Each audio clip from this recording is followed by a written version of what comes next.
Hello hello hello hello.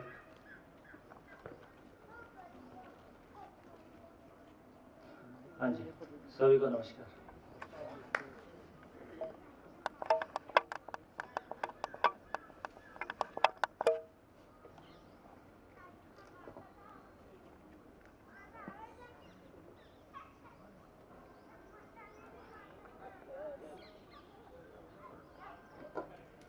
आपने अपने mobile check कर लिए होंगे।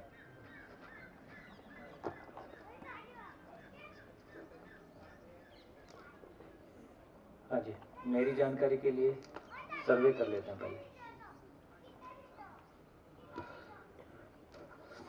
गुजरात से बाहर के कितने लोग हैं?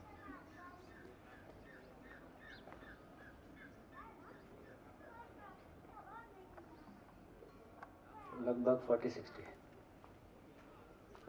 चलिए, खूब धन्यवाद गुजरात के बाहर से आए सभी मित्रों को, आपके इनिशिएटिव के लिए, आपकी तत्परता के लिए खूब धन्यवाद। और लोकल भुज से कितने? भुज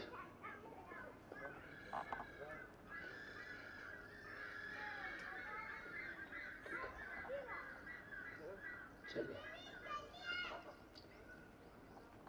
तो सबसे पहले आयोजक टीम को धन्यवाद, हमारे सभी वेणु भाई और तमाम मित्र जिन्होंने मिलकर इस कार्यक्रम को ऑर्गेनाइज किया। क्योंकि एक तो ऑर्गेनाइजेशन वो है कि जो हम रेगुलर संस्थानों में शिविर ऑर्गेनाइज करते हैं, जहाँ स्थापित रूप से जीवन विद्या के केंद्र हैं और वहाँ हम शिविर करते हैं। तो वहाँ शिविर करना का इतना ही मतलब है कि इतना बोलना है कि शिविर करना है, क्योंकि बाकी चीज़ें रेडी रहती। जब किसी नई जगह में ऑर्गेनाइज करना है तो बहुत सारी व्यवस्थाएं यथाशक्ति तक खाने से लेके और तमाम सारी व्यवस्थाओं को फिर से एक बार रीसेट करना होता है। तो ये काफ़ी मेहनत का काम है। तो हमारे सभी मित्रों को आपके उत्साह के लिए, और जो भी हम सबके मन में एक शुभ है कि कुछ अच्छा हो सकता है, इन्हीं आँखों से हम कुछ अच्छा देख सकते हैं। धीरे धीरे हम आगे बढ़ रहे हैं। एक और सर्वे 30 के नीचे, चलो 35 के नीचे, 35 के नीचे कितने लोग? ओह, शानदार, जोरदार ताली।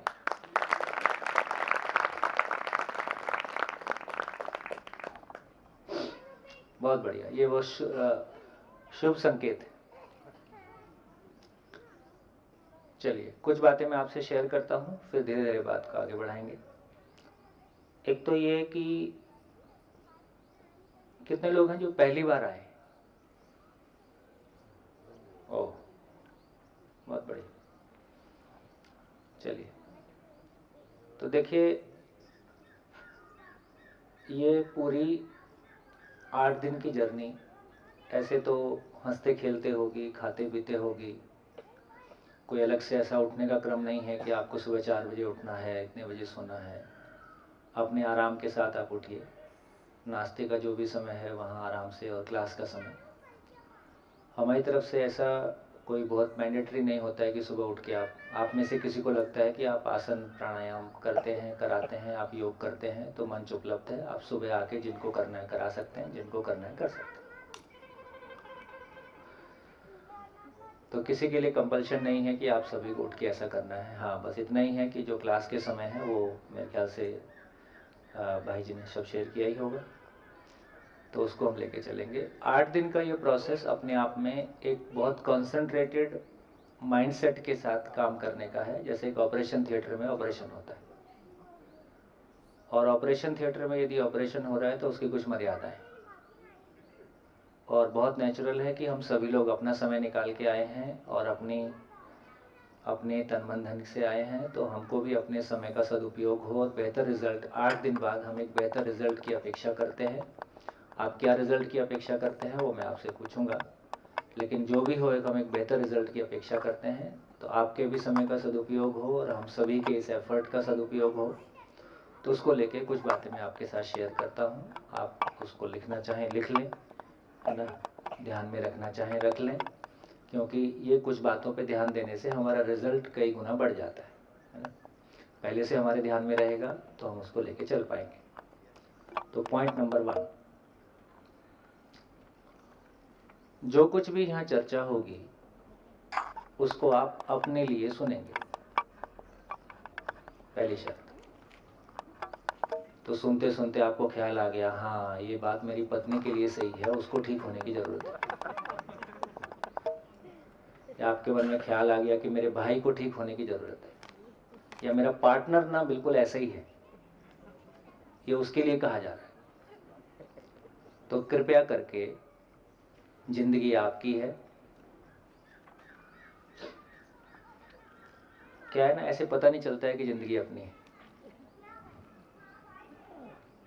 कभी कभी कोई क्षण ऐसे गुजरते हैं जब पहली बार समझ में आता है कि नहीं, जिंदगी मेरी है और मेरे को ध्यान देना है। कब? जब डॉक्टर ये बोल देता है कि अब आपके पास 2 महीने हैं।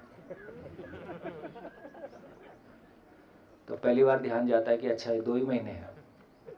ऐसे हम सभी मान के चलते रहते हैं कि शरीर अमर है और ये हमेशा रहेगा, तो ज़्यादा चिंता करने की जरूरत नहीं, जैसा चल रहा है चलने दो। और हमारी सोच विचार का लंबा समय दूसरों के बारे सोचने में लगता है। तो आपसे विनम्र निवेदन है कि पॉइंट नंबर 1, आप अपने लिए सोचेंगे, अपने लिए बोलेंगे, अपने लिए चर्चा करेंगे। इन 8 दिन, ये 8 दिन आपके अपने हैं, व्हाट्सएप के नहीं हैं, क्या ट्विटर के नहीं हैं, और क्या होता है, फेसबुक के भी नहीं। ये 8 दिन केवल आपके लिए हैं। अभी मैं कह रहा हूं, लेकिन 2 दिन बाद आपको खुद ये फील हो जाएगा। और कोशिश करें कि आपका फोन का कनेक्शन मिनिमम ऑपरेट करें। अपने घर वालों को कह दें कि मैं बहुत अच्छी जगह में हूँ, खाना पीना बिल्कुल बहुत अच्छा है, यहाँ किसी तरह की कोई दिक्कत नहीं है, तुम भी आराम से रहो, मैं भी आराम में हूँ। तो कोशिश करें कि जितना डाइवर्जन कम से कम हो उतना। तो पहली कंडीशन कि जो कुछ भी यहाँ होगा, जो कुछ भी कहा जाएगा, मैं भी किसी रेफरेंस का इस्तेमाल नहीं करूँगा, आप भी किसी रेफरेंस का इस्तेमाल नहीं करेंगे। जो कुछ भी होगी हमारे आपके बीच में बातचीत होगी। पॉइंट नंबर 2, सुनते समय एक कंपैरिजन मोड आता है, क्योंकि हम सब किन्हीं धाराओं से गुजर के आते हैं। सुनते सुनते आपको लगेगा ये बात तो ओशो ने भी ऐसे ही कहा है। हो सकता है, सच्चाई तो एक ही है, कोई भी कहे, कहीं भी कहे। लेकिन और कोई बात ऐसी भी होगी जो आपको भिन्न लग रही होगी। तो मुझको लगता है कि सुनने का तरीका, ये सुनना अपने आप में एक बड़ी घटना है। जितना इफेक्टिवली हम सुन पाते हैं, जितने अच्छे स्पीकर हैं उनके बारे में कहा जाता है कि वो बहुत अच्छे लिसनर होते हैं। तो बहुत अच्छा लिसनर होना पहली शर्त है किसी भी यात्रा में आगे बढ़ने के लिए। तो फिर से वही शर्त है कि आप जो कुछ सुनेंगे अपने को केंद्र में रख के सुनेंगे, किन्हीं 2 फिलॉसफीज की कंपैरिजन अभी नहीं करेंगे। क्योंकि जब आप ना, तो आप अभी इसको पूरा जानते हैं, और जिसके बारे में आप सोच रहे हैं हो सकता है उसके बारे में भी कुछ सामान्य पढ़ा हुआ है, कुछ सामान्य सुना हुआ है। तो किन्हीं 2 फिलॉसफीज के बीच में आप कंपैरिजन करेंगे, उससे अपने को कुछ नहीं मिलता है। बात करने के लिए कुछ मुद्दा मिल जाता है, टाइम पास कुछ होता है। तो आपसे विनम्र निवेदन दूसरा ये है कि इन्हीं 2 फिलॉसफीज में कंपैरिजन नहीं करें। तीसरा मुद्दा है कि हमारे पास बहुत सारा बैगेज है। 20 साल पहले कोई घटना घटी है जिसकी पीड़ा आज तक है, कोई चिंता भी चल रही है, परिवार में कुछ ठीक नहीं चल रहा है, भविष्य को लेके कोई चिंता है, ऐसे बहुत सारी चीज़ें हो सकती हैं। जो भी कुछ मैं कह रहा हूँ ये कोई ऑन एंड ऑफ स्विच नहीं है कि आदमी सुन लेगा और मान लेगा। फिर भी अपनी तरफ से हमको ध्यान रहता है तो हम उस तरह की कोशिश कर सकते हैं। जब भी हम यहाँ चल रहे हैं तो आप बोर्ड के साथ साथ चलेंगे, जो भी कुछ कहा जा रहा है उसके साथ साथ चलेंगे। तो मैं कुछ कहता रहा और आप किसी घटना में चले गए, आप उसी बारे में सोचते रहे और मैं कहीं आगे निकल गया, तो कनेक्शन टूटेगा। तो लगभग ये पूरी प्रोसेस ऐसी है कि जैसे बिल्डिंग ब्लॉक रहते हैं, एक ईंट के ऊपर ईंट रखते हैं, फिर एक उसके ऊपर लेंटर डालते हैं। तो पूरा 8 दिन का प्रोसेस स्टेप बाय स्टेप है। यदि बीच में से कोई चीज़ आपकी छूटेगी तो बीच में फिर लिंक पकड़ने में मुश्किल जाती है। तो तीसरी शर्त क्या हुई?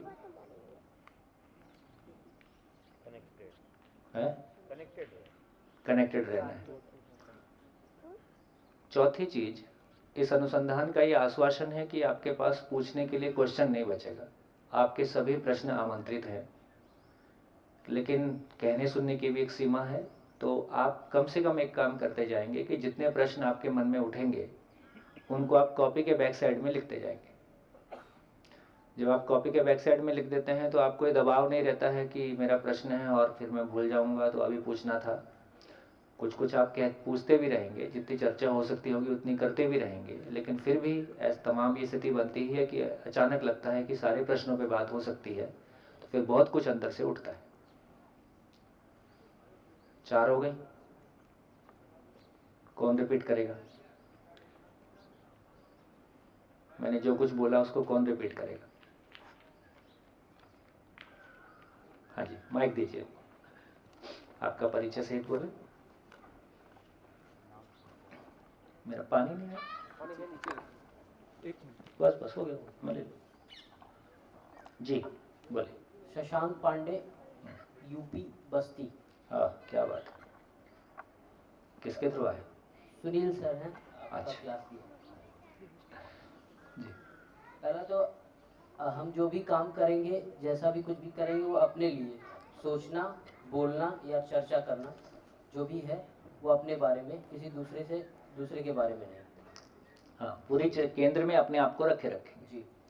Thank you. दूसरा, किसी भी फिलॉसफी से इस शिविर का या आपकी बातों का कंपैरिजन नहीं। इन 7 दिन के दौरान। हाँ, उसके बाद जम के करिए, कोई दिक्कत नहीं।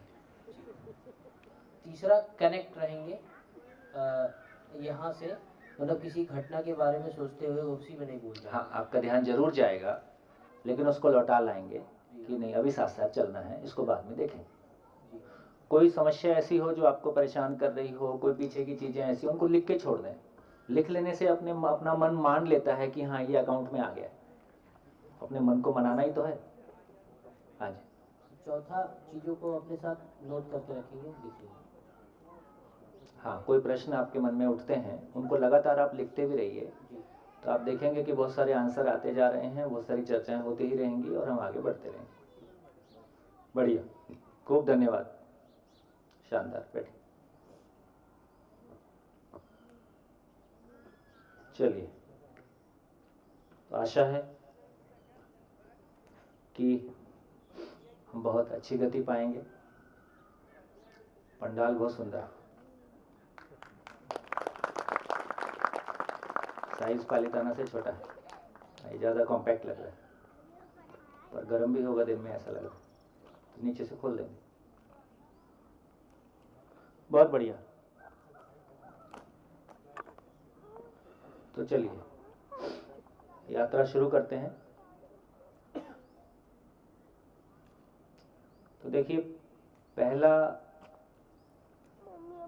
किसी डॉक्टर के पास जाते हैं ना, या ज्योतिषी के पास जाते हैं, उस पर हमको भरोसा कैसे होता है?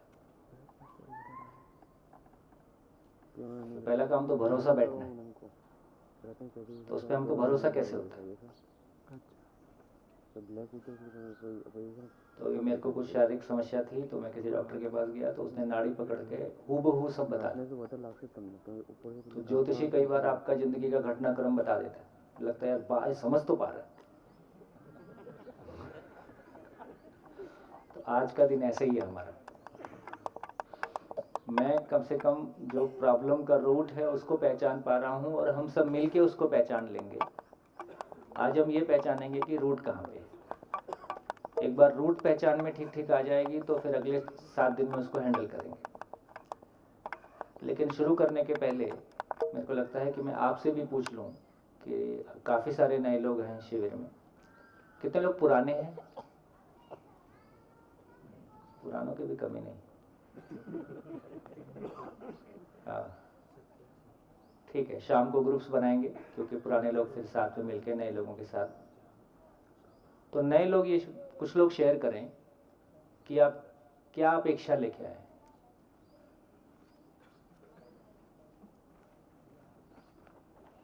हाँ जी, माइक। कुछ लोग ये शेयर करें कि आप क्या अपेक्षा लेके आए। अपना परिचय देते जाइए। हाँ, खड़े होकर बोलेंगे तो अच्छा। Sanjay Patel from Surat. Surat. Actually, clarity about the life and the existence as a whole. Expectation है। किसके माध्यम से आप आए? सुरेश सर। सुरेश सर बहुत आग लगाते हैं। और वरना भी है। वंदना, She is also one. बहुत बढ़िया, स्वागत। Thank you. हाँ जी, और उधर माइक। हाँ जी, तब तक और हाथ खड़े कर दीजिए। हाँ जी, पीछे एक माइक। हाँ जी। उर्मिला फ्रॉम अहमदाबाद। हम्म, आपने एक चीज़ कही बीच में, और मेरा जो एक्सपेक्टेशन है ये पूरे 8 दिन से, उसमें से ही है। आपने कहा आपके पास जो भी सवाल है आपको लिखते जाइए। मुझे लगता है मैं अपनी लाइफ से सही सवाल पूछ ही नहीं रही हूँ। हाँ, तो मेरा जो एक्सपेक्टेशन ये 8 दिन में है कि मैं चाहती हूँ मैं लाइफ से सही सवाल पूछूं ताकि उनके फिर जवाब मिले। मुझे लगता है अभी मैं सही सवाल ही नहीं पूछ रही। गुड। हाँ, कम से कम जब चर्चा चलेगी तो बहुत सारे सवाल उठेंगे। देखिए, आपको एक अच्छी बात चर्चा करता हूँ, तब तक आप माइक उधर पहुँचा दीजिए। हाँ, कलाम साहब के राष्ट्रपति रहते हुए लगभग 6 बार ऐसे मौके आए जब 2-2 घंटे के लिए हमारी सेटिंग्स होती रही, हम और हमारे मित्र और आदरणीय ए नागराज जी। एक हैदराबाद की मीटिंग में उन्होंने क्वेश्चन किया था कि उम्र बढ़ने के साथ साथ आदमी की जिज्ञासा बढ़ती है कि घटती है? उम्र बढ़ने के साथ साथ आदमी की जिज्ञासा बढ़ती है कि घटती है? बढ़नी चाहिए कि घटनी चाहिए? है ना? तो इसका मतलब है कि एक बच्चे को देखेंगे, जैसे वो भाषा पकड़ता है, वो खाने की चीजें ज्यादा समय मांगता है कि क्वेश्चन ज्यादा समय पूछता है? क्वेश्चन पूछता है। इससे ये सिद्ध होता है कि उसकी ज्ञान की आवश्यकता ज्यादा है, खाने की आवश्यकता कम है। तो एक नेचुरल हमारे भीतर क्वेश्चनिंग का, बाई गॉड बोलिए, बाई नेचर बोलिए, जो भी बोलना है, वो हमारे साथ है ही। लेकिन उम्र बढ़ने के साथ साथ हमारी पारिवारिक और सामाजिक परिस्थितियां ऐसी हैं कि उसमें भी प्रैक्टिकल होने के नाम पे वही पूछो जो एग्जाम में आता हो या जिससे पैसा पैदा होता हो। इसका नाम प्रैक्टिकल होना है। तो धीरे धीरे एक बच्चा ये स्वीकार लेता है कि ये जो मेरे मन में उठने वाले बहुत सारे सवाल हैं, इसका कोई मीनिंग नहीं है, और वो विड्रॉल मोड में आ जाता है। तो अब हम जिंदगी से हम क्वेश्चन करना ही छोड़ देते हैं, या जिंदगी हमसे क्वेश्चन करना छोड़ देती है, या बहुत कम हो जाता है। तो मुझको लगता है कि वापस हम नेचुरल नहीं हैं, हम अननेचुरल हो गए हैं ऐसे वातावरण में रह के। ये 6 दिन में हमारा बहुत सारा नेचुरल मोड भी दोबारा उभर के आएगा, जब हमको लगेगा कि हाँ, ये एक ऐसा वातावरण है जहाँ हम सारी बात, इस मंच की कोई मर्यादा नहीं, कहीं से कोई भी किसी भी तरह का सवाल हो सकता है, किसी भी तरह की बात हो सकती है, हर बात हम करेंगे, है ना? हाँ, स्टेप बाय स्टेप करेंगे। हाँ जी, पीछे। हेलो, ये जानते हुए कि मन हम कैसे खुश रख सकते हैं, इसके बाद भी मन भटकता है।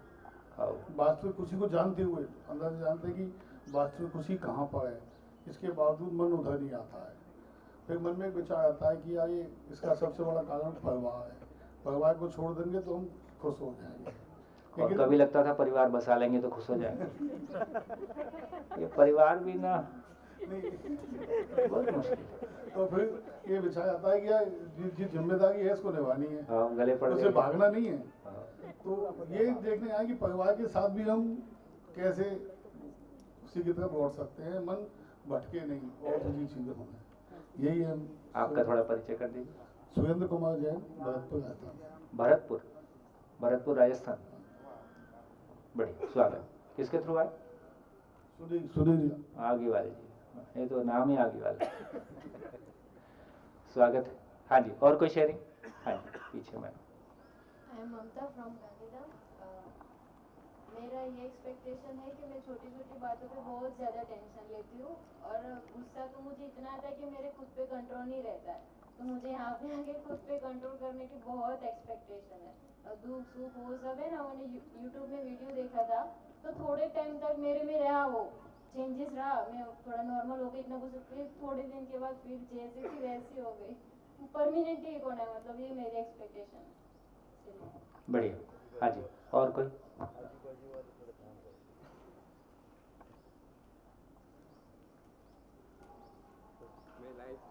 माइक। मेरा नाम हिरन है, मैं सूरत से आया हूँ। लाइफ का एक बहुत बड़ा डिसीजन लेने वाला था, तो मेरे काका है राजस्थान में लिया। चाचा, तो उन्होंने मतलब मुझे कहा कि थोड़े दिन ब्रेक ले और ये शिविर में जा किया, फिर बाद में हम उसके बारे में बात करेंगे, तो इसलिए मैं आया। फैमिली के बारे में तो निर्णय ले रहे? फैमिली फैमिली के बारे में तो कोई निर्णय नहीं है? नहीं। नहीं, तो ठीक। हाँ जी।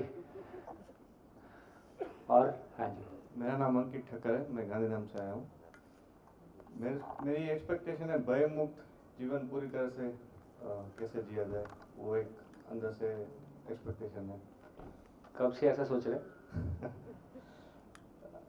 शायद 2-3 साल। कुछ ना कुछ हर डायरेक्ट इनडायरेक्ट हमारे अंदर कई सारे डर हैं, तो ऐसी आशा है, एक्सपेक्टेशन है। बढ़िया।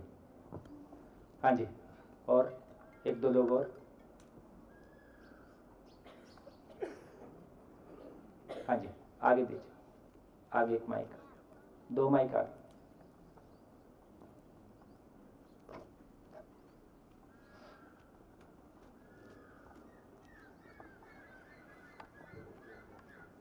इंद्र सिंह वाघेला।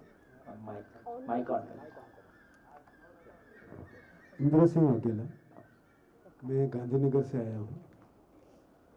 मेरा दूसरे लोगों के साथ व्यवहार काफ़ी रूड होता है और काम में जो मानते हूँ उससे कोई अलग सा होता है, तब सारी सिस्टम डिस्टर्ब हो जाती है, मेरी और दूसरों की। उसमें बदलाव लाने के लिए नहीं। बहुत बढ़िया, बहुत बढ़िया। हाँ जी, पीछे एक माइक दीजिए, और एक इधर हाथ उठाता, इधर। हाँ, दीदी को दीजिए। हर्षवी गोरिया फ्रॉम केशोर। फ्रॉम? हर्षवी गोरिया, कहाँ से? केशोर, जूनागढ़। जूनागढ़। मेरा यह है कि अभी मेरा कॉलेज का लास्ट ईयर होगा, अभी मेरा 4th सेम है, तो मैं अपना गोल डिसाइड नहीं कर पा रही। करियर के लिए मुझे ये करना है, वो करना है। अगर किसी दूसरे को देखती हूँ तो मुझे लगता है मुझे ये बनना है, कि और किसी को देखती इंजीनियर को देखती हूँ कि मुझे इंजीनियरिंग करना है, ये ख़त्म करूँगी तो मुझे साइकोलॉजी करना है, फिलोसफी, बहुत सारे ऐसे। मतलब कि अपने लाइफ के गोल में मैं अभी क्या कहते हैं ना कि डिसाइड नहीं कर पा रही ठीक से क्या करना है। तो मुझे मेरे ये करियर के लिए कंसंट्रेट करना है, ऐसी मेरी। और मैं पहली मैंने शिविर सुरेश सर से की थी। अब क्या हो सकता है? गुड। हाँ जी, एक माइक इधर।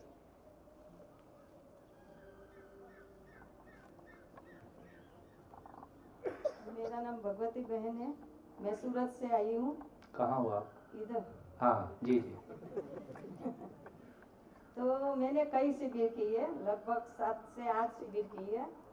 तो ये वो शिविर करने के बाद थोड़ा टाइम अच्छा रहता है दिमाग, फिर थोड़ा गुस्सा आ जाता है घर पे। तो मैं ये बदलाव लाने के लिए आई हूँ। तो फिर इस बार भी ऐसी हो गया तो? वही तो मैं बदलना चाहती हूँ इधर आके। आपसे मैंने सुना है, मेरा लड़की और दामाद राजेश धामेलिया पालीतान आए थे, उसमें जो विशाखा नाम की लड़की थी, लड़की की लड़की, वो आपको प्रश्न करती थी, तो उसने हमको भेजा है। और 6-7 शिविर और कहाँ किए हैं? जो विपश्यना की है। विपश्यना की है। हाँ। ओहो। और ये नवसारी बाबा स्वामी है हमारे सूरत के पास, शिव कृपानंद स्वामी, वो भी की है मैंने। रामदेव की है, आर्ट ऑफ लिविंग किया है, प्रदीप जी की किया है। अभी मेरा SSY का शुरू है, जहाँ से जो मिलता है मैं थोड़ा थोड़ा वहाँ से ले लेती हूँ, फिर भी गुस्सा आ जाता है। तो ऐसा क्यों होता है? ठीक, तो बात तो ठीक। ये मेरे को समझना है कि ऐसा फिर भी क्यों आ जाता है। मैं 10-15 दिन तक जाती हूँ, कभी 4-5 दिन जाती हूँ। अच्छा, गुस्सा कितने लोगों की प्रॉब्लम है? एक बार हाथ उठाएं। एक बार में सारे गुस्सा लेके हैं। देखो, यहाँ कोई गुस्सा नहीं करना है 7 दिन।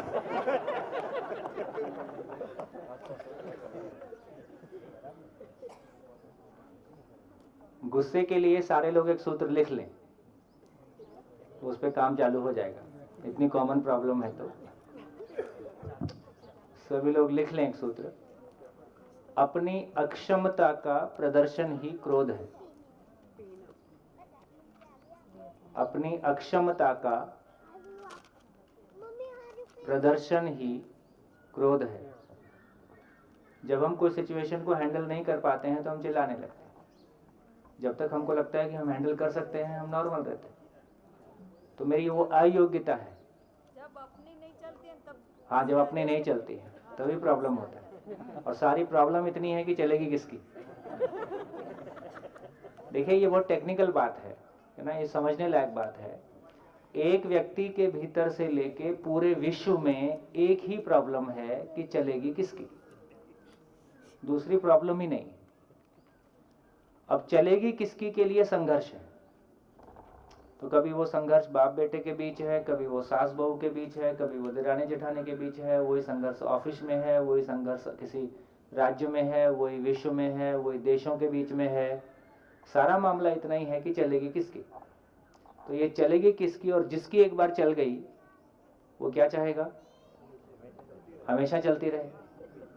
और शरीर अमर है नहीं, तो क्या करेगा, तो अपनी जगह अपना पिट्ठू बिठा के जाएगा, है ना, कि मैं नहीं रहूं तो भी मेरे आदमी रहें, ताकि चलती मेरे ही रहे। हाँ, फिर उसके लिए स्ट्रगल होता है, उसके लिए लॉबिंग होती है। तो ये एक समझने लायक बात है कि यदि हम रूट पकड़ लेंगे तो चाहे मेरे भीतर भी यही है कि मेरे भीतर भी एक मन ये कहता है, दूसरा मन ये कहता है। अब प्रॉब्लम ये हो रही है कि चलेगी किसकी। मेरा ही एक मन कहता है कि ये ठीक, दूसरा मन कहता है कि ये ठीक। अब इन दोनों के बीच में संघर्ष हो रहा है कि चलेगी किसकी। तो संसार में एक ही प्रॉब्लम है, ज्यादा नहीं है, चलेगी किसकी। और किसकी चले, किसकी चले, किसकी चले, जो सही है उसकी चले कि जो गलत है उसकी चले। जो सही है उसकी चले। अब उसके बाद करेला ऊपर से नीम चढ़ा है। अब अगली समस्या ये है कि सही गलत की पहचान क्या है। तो जो माँ को ठीक लगता है वो बेटे को ठीक नहीं लग रहा है, जो बेटे को ठीक लग रहा है वो बाप को ठीक नहीं लग रहा है। तो जो मुझको ठीक लगता है वो दूसरे को ठीक नहीं लगता है, जो उसको ठीक लगता है वो मुझको ठीक नहीं लगता है। फिर सवाल इस बात का ही है कि चलेगी किसकी। तो फिर वहां सारा साम दाम दंड भेद लागू होता है और एक स्ट्रगल शुरू होता है। तो हमारे पास यदि ये आधार मिल जाए कि सही गलत का, जैसे 2+2 4 होता है कि नहीं होता है, तो किसकी चलती है। 2+2 में मेरी आपकी चलती है कि सही की चलती है। सही की चलती है। वहां कोई झगड़ा है क्या, सारे संसार के लोग उसमें एक मत हैं। इसका मतलब है कि जिन चीजों के बारे में हमारी स्ट्रगल चल रही है उनके बारे में हमारे पास कोई यूनिवर्सल आधार नहीं है, सार्वभौम आधार नहीं है। हमारे पास वो आधार नहीं है जिसके आधार पे ये तय हो जाए कि ना भाई आपकी चलेगी ना मेरी चलेगी, सही ये है, दोनों मिला के देख लेते हैं किसका सही है, उसके अनुसार चलेगी। तो जिंदगी के मापदंड हमारे पास नहीं है, जिंदगी के पैरामीटर हमारे पास नहीं है, जिंदगी के यूनिवर्सल ग्राउंड्स हमारे पास नहीं है। तो सही गलत का जब तक कोई यूनिवर्सल पैरामीटर हमारे पास नहीं होगा, सार्वभौम मापदंड हमारे पास नहीं होगा, तब तक हम आपस में जूझते ही रहेंगे। तो इस बीमारी का इलाज इतना ही है कि सही गलत का सार्वभौम आधार क्या है, उसका यूनिवर्सल ग्राउंड क्या है। ऐसी आवश्यकता है कि नहीं, ऐसा हो सकता है क्या, ये सारे आगे सवाल है, उसको आगे सोचेंगे। बहुत बढ़िया, चलिए। हाँ जी बोलिए। सोम भाई, पंकज आहिर फ्रॉम सूरत। हम फैमिली लाइफ में हस्बैंड वाइफ के बीच में, हम दोनों के बीच में 80-90% हम लोग एक दूसरे को खुश भी रखते हैं और खुश भी रहते हैं।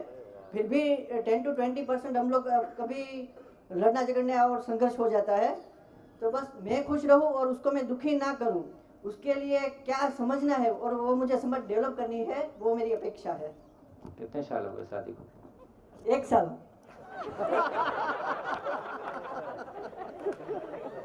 एक साल में 15% तक आ गए। वो सुना है पुराना, वो चंद्रमुखी सूरजमुखी, सुना है कि सुना है? सुना। तो तुम्हारा भविष्य दिख रहा है, सही समय पे आ गए। Thank you.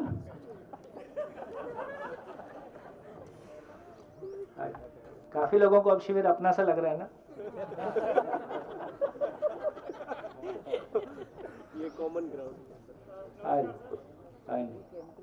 नमस्कार सभी को। जी विष्णु अवस्थी, इंदौर, मध्य प्रदेश से। जी एक बात विचार में आई कि सब लोगों की सुख की तलाश है, हर जीव सुख चाहता है और ज़्यादा करके मटेरियलिस्टिक चीज़ों में हम सब सुख ढूंढते हैं।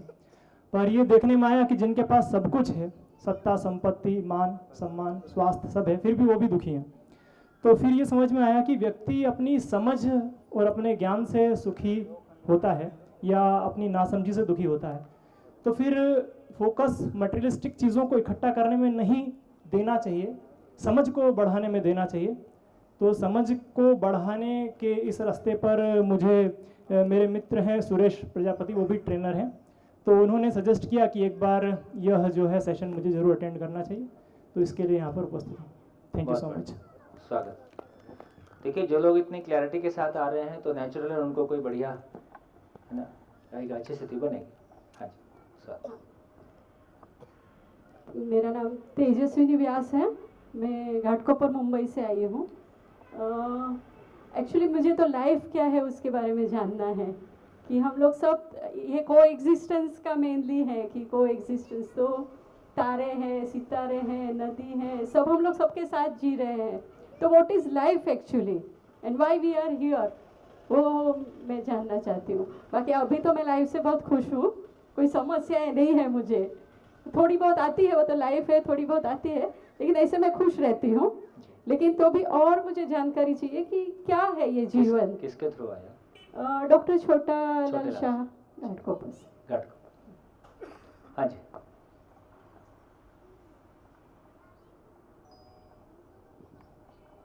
सर, मैं मीनल बामभणिया सूरत से हूँ। सर, शिविर में आने का मेरा मेन गोल ये था कि कैरियर में आगे बढ़ते गए कुछ एंड ही नहीं आ रहा है। बस हो रहा है कि ये साल हो गया फिर ख़त्म, ये साल कर देंगे फिर ख़त्म, पर वो ख़त्म भी नहीं हो रहा है। तो कुछ अल्टीमेट होगा, तो अल्टीमेट क्या है वो जानने के लिए। सूरत से कितने लोग हैं? क्या बात, बहुत बढ़िया, गुड। छा गए वेणु भाई। देखिए, बहुत सुखद संभावनाएं हैं। मेरे को ऐसा लगता है कि जिस तरह से हम आगे बढ़ रहे हैं और जिस तरह से शिविर में 35 के नीचे के लोगों की संख्या जितनी ज़्यादा है। हाँ जी, एक माइक इधर दीजिए। चलिए देखते हैं।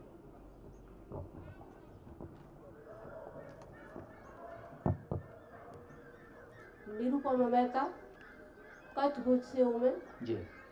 वैसे कोई समस्या नहीं है मेरे जीवन में भी, बच्चे भी अच्छी तरह से वेल सेटल्ड है। अब मैं 64 ईयर की हो गई हूँ, तो आगे की ज़िंदगी किस तरह मैं बहुत खुशी से बिता सकूँ, ये जानने के लिए, ये सीखने के लिए ही मैं शिविर में आई हूँ। क्या बात, क्या बात, तालियां। 64 की एज में आदमी का विद्यार्थी बनने का मन करे, इससे सुखद बात और क्या हो सकती है। बहुत बढ़िया। किसके थ्रू आए? मेरे हस्बैंड को जो आज पहली लाइन में बैठे हैं, वो किसी की सिफारिश से वो उन्होंने लिखाया है नाम। Thank you. हाँ जी, माइक दो इनको। आगे एक माइक हो गया।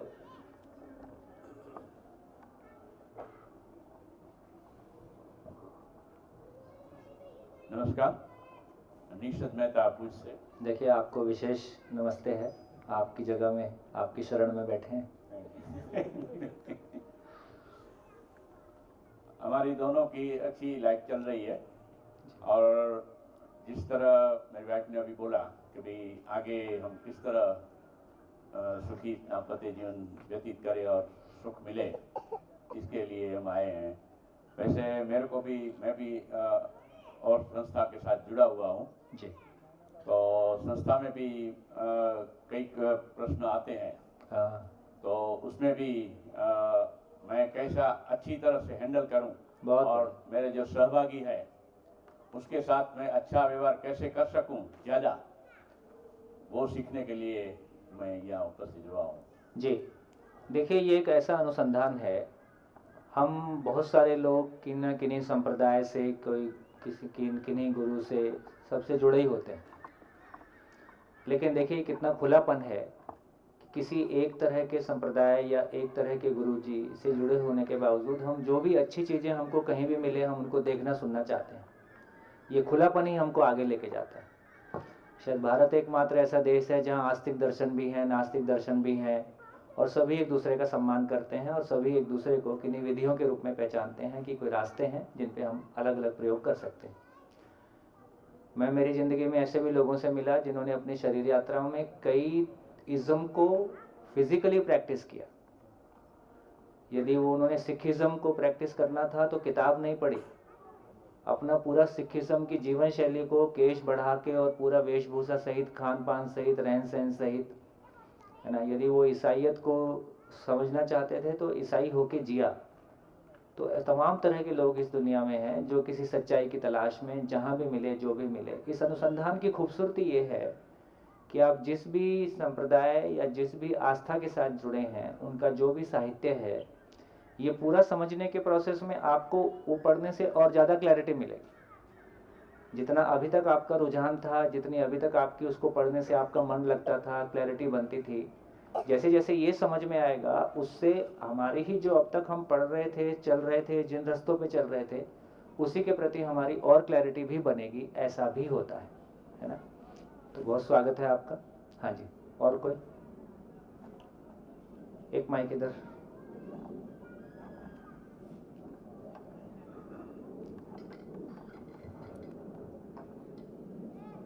मैं लक्ष्मण जैन राजसमंद से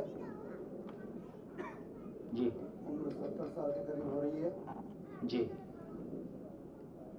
एक प्रश्न है, थोड़ी उलझन पाता हूँ कि मैं स्वयं के लिए करूँ, हालांकि मैं कुछ बच्चों के साथ काम कर रहा हूँ, चाहता हूँ कि उनका भविष्य सुधरे, लेकिन कई बार ये लगता है कि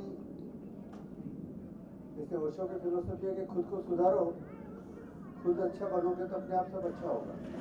जी। उनको भी थोड़ा पढ़ा है, सुना भी है, लेकिन ये कंफ्यूजन है कि मैं किस रास्ते पे जा रहा हूँ, वो सही है या नहीं, रास्ता क्या सही होना चाहिए अभी मैं निश्चित नहीं करता। बहुत बढ़िया, बहुत बढ़िया। देखिए यही सब झूले हैं। कभी लगता है समाज के लिए करो, फिर करते करते थक जाते हैं, फिर लगता है चलो कुछ साधना करें, अपने लिए कुछ किया जाए। अपने के लिए कुछ करते हैं तो लगता है बाहर छूट रहा है। तो ऐसे हम झूलते हैं। तो शायद कोई और बेहतर रास्ता भी हो सकता है, देखते हैं। हाँ जी, मास्क उतार के बोलेंगे तो अच्छा। मैं डालचंद वर्मा हूँ, आगरा से आया हूँ। आगरा से आए? जी सर जी। वहाँ ताजमहल भी है। ताजमहल भी और मेंटल हॉस्पिटल भी बहुत बड़ा है। ठीक ही बनाया हो जी। कभी कोई मेरा भी मन करता है कॉफी किया जाए। इसीलिए मैं मेरा आने का यहाँ उद्देश्य था कि मुझे कई साल हो गए मैं खुल करके हंसा नहीं। हाय हाय, क्या बात। कभी कभी साथियों के साथ में बस हंसी आ जाए, वो ऊपर से ऊपर, और अंदर की हंसी मेरी कई साल हो गए। मैं आपका दर्द समझ सकता हूँ। मैं खुद भी इस दौर से गुजरा हूँ। तो इसी वजह से मुझे ईर्ष्या पैदा होने लगी है। दूसरों को हंसते देख के भी क्वेश्चन उठता है भी किसमें हंसने की क्या बात है।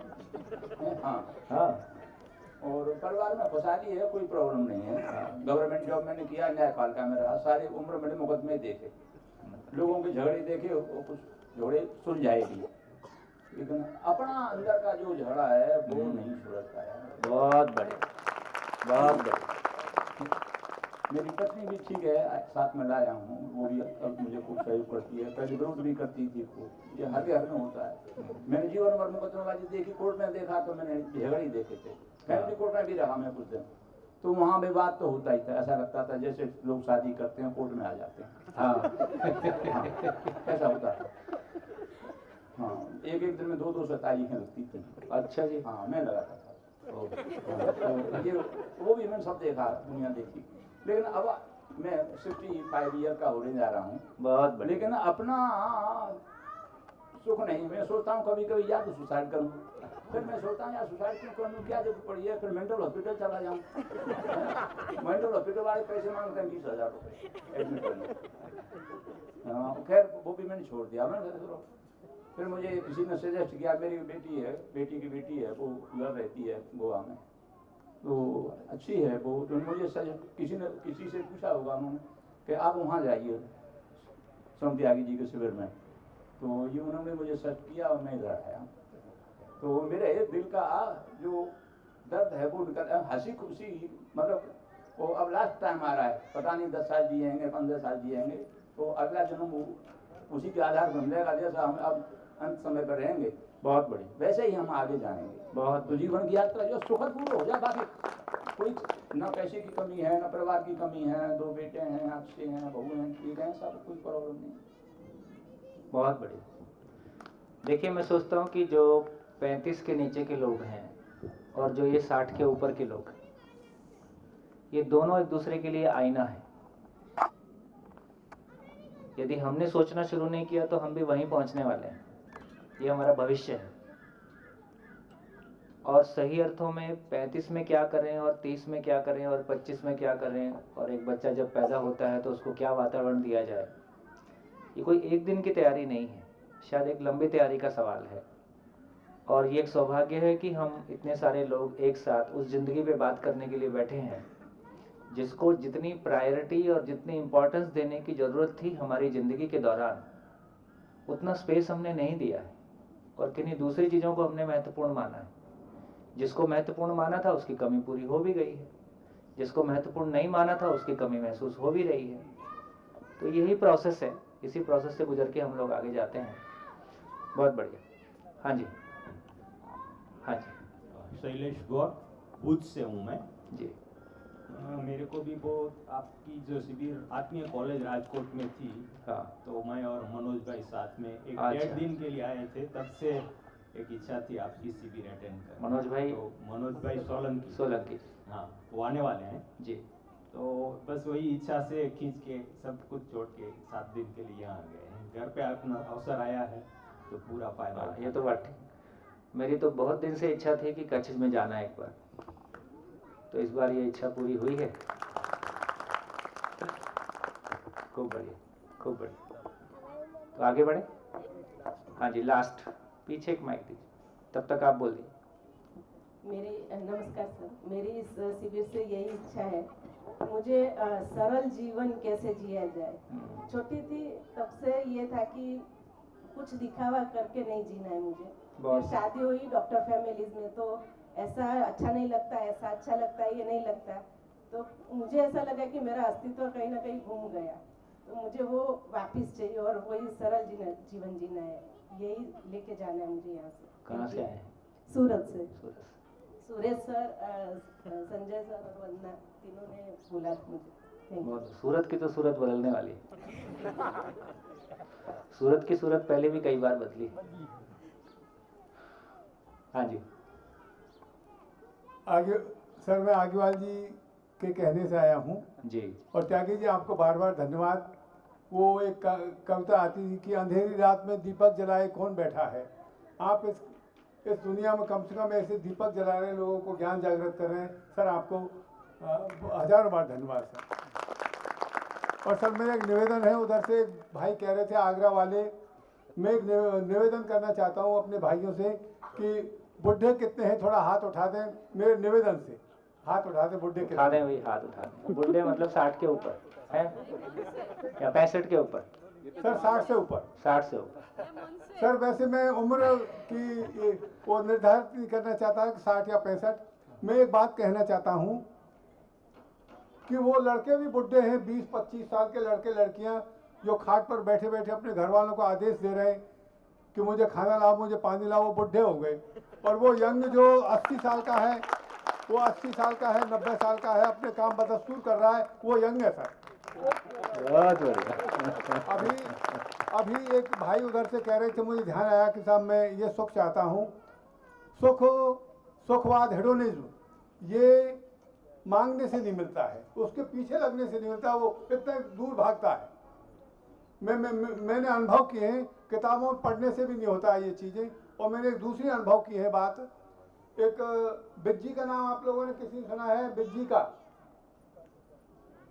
बेजाजान देथा, नहीं सुना। राजस्थानी राइटर जी। हैं और उनके राजस्थानी कहावत को 8 वॉल्यूम में निकला है उनका। उसमें उन्होंने एक बात कही है, एक राजा थे, उन्होंने पूछा अपने मंत्रियों से, सारे सभासदों से कि भैया सर्व सुखी कौन है। राजा से लोग उनके जी हजूरी करते थे, साहब सर्व सुखी तो राजा महाराज आप ही हैं सर। उसका नहीं, मैं सर्व सुखी नहीं हूँ, मेरे राजकोष में कमी आ गई तो मैंने अमुक सेठ से पैसे मंगवाए थे, उसके गांव ऊँट भेजे थे, उससे मैंने धन दौलत मंगवाई थी। कि ठीक है सेठ जी को बुलवाओ। सेठ जी बुलवाए कि सेठ जी सर्व सुखी आप हैं।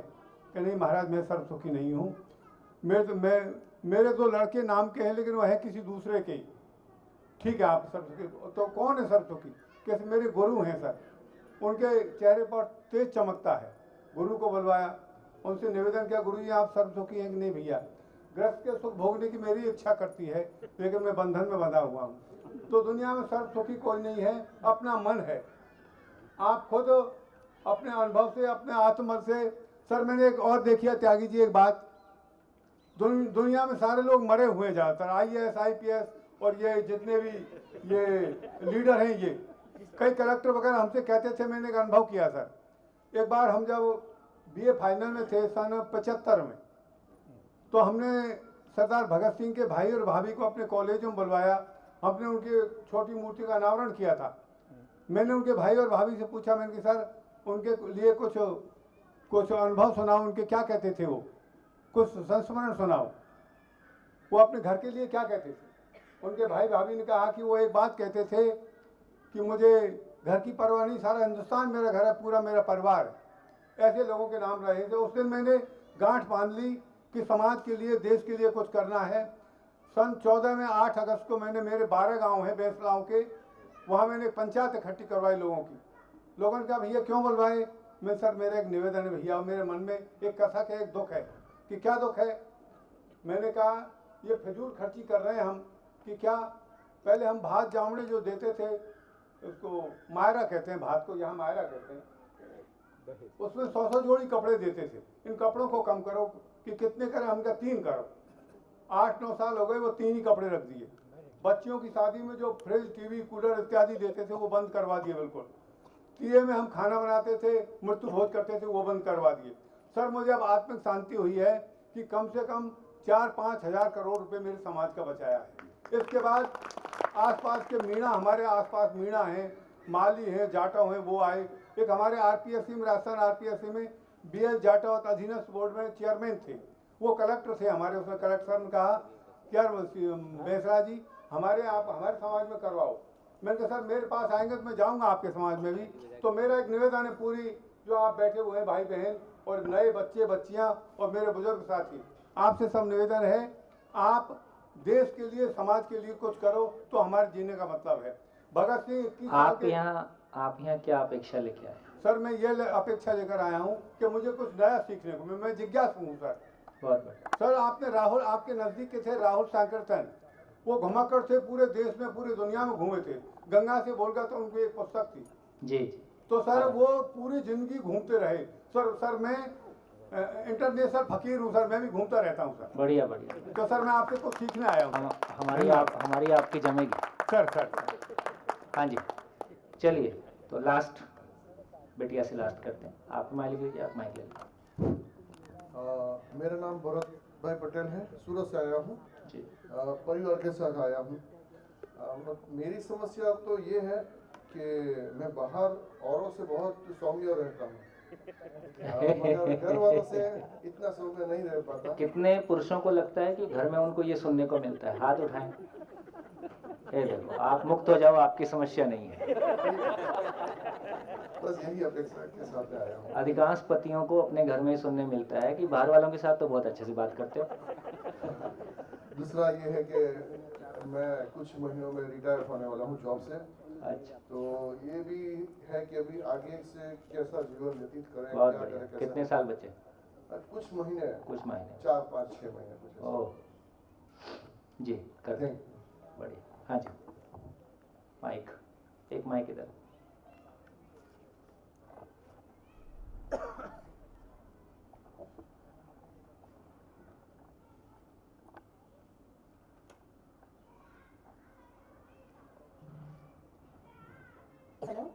नमस्कार, माय नाम हनी पटेल है फ्रॉम गांधीनगर। हनी पटेल है फ्रॉम गांधीनगर। एक्चुअली ज़िंदगी में कभी कभी कुछ इंसिडेंट ऐसे हो जाते हैं कि जो डर एक होता है वो माइंड में घुस जाता है, और कभी कभी कुछ मतलब भावनाओं में बह जाती हूँ एंड प्रॉब्लम्स वो सही गलत में उलझ जाती हूँ। ये सबको साइड में रख के जो निरंतर सुख की जो यात्रा है ना, उसमें आगे बढ़ना है, इसलिए आई हूँ।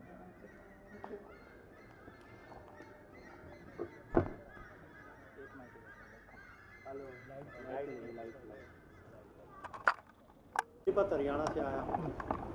हमारा जीवन का मुख्य लक्ष्य क्या होना चाहिए, इसके बारे में जिज्ञासा है, इसके बारे में जानने बढ़िया।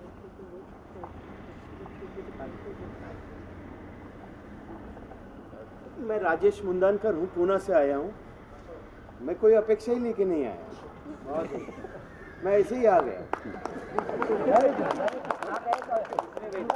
मिलिंद जैन ने भेजा है पूना से, तो भाग्य में था इसलिए आ गए। आपने उनकी बात क्यों मानी? हमने कोई ध्यान नहीं दिया। हम पूना में जाने वाले थे, 1 साल पहले हुआ था, तो इस टाइम हमें लगा कि कच्छ में जाएंगे और ऐसे ही जाएंगे, निकल के आ गए। इसमें बहुत मज़ा है, कोई अपेक्षा नहीं है ना, तो जो भी मिलता है बहुत बहुत अच्छा लगता है। हाँ जी, हेलो हेलो, आएगी लाइट 2 मिनट। उन्होंने बहुत अच्छी बात की अंकल ने। उन्होंने पहले ही पूछा कि बुजुर्ग कौन है, तो उन्होंने हाथ खड़ा किया। और दूसरी बात उन्होंने भगत सिंह के बारे में की, तो मैं कुछ थोड़ा लिखता भी हूँ तो मुझे एक शेर याद आ गया। मुलाजा फरमाइए, अर्ज किया है इरशाद कि गुजरने के पहले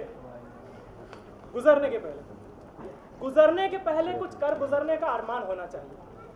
गुजरने के पहले कुछ कर गुजरने का अरमान होना चाहिए। जहन में सपने, आंखों में तूफान होना चाहिए। Very good.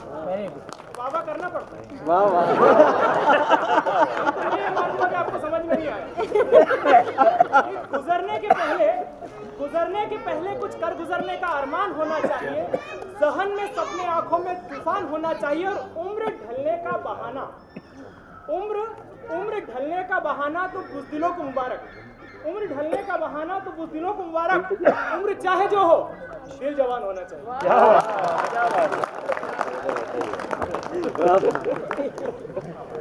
लाइट ला के दिखाओ। आवाज बढ़ा दीजिए तो लाइट दिखाओ। लाइट के बिना बोल के दिखा सकते हैं। हाँ, नहीं, और किसी का दिल जवान हो तो बताइए।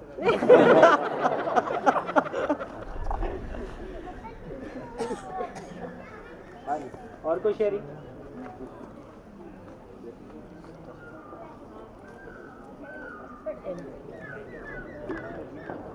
साल पहले 2013 भावनगर में सोम भाई से मिलना हुआ।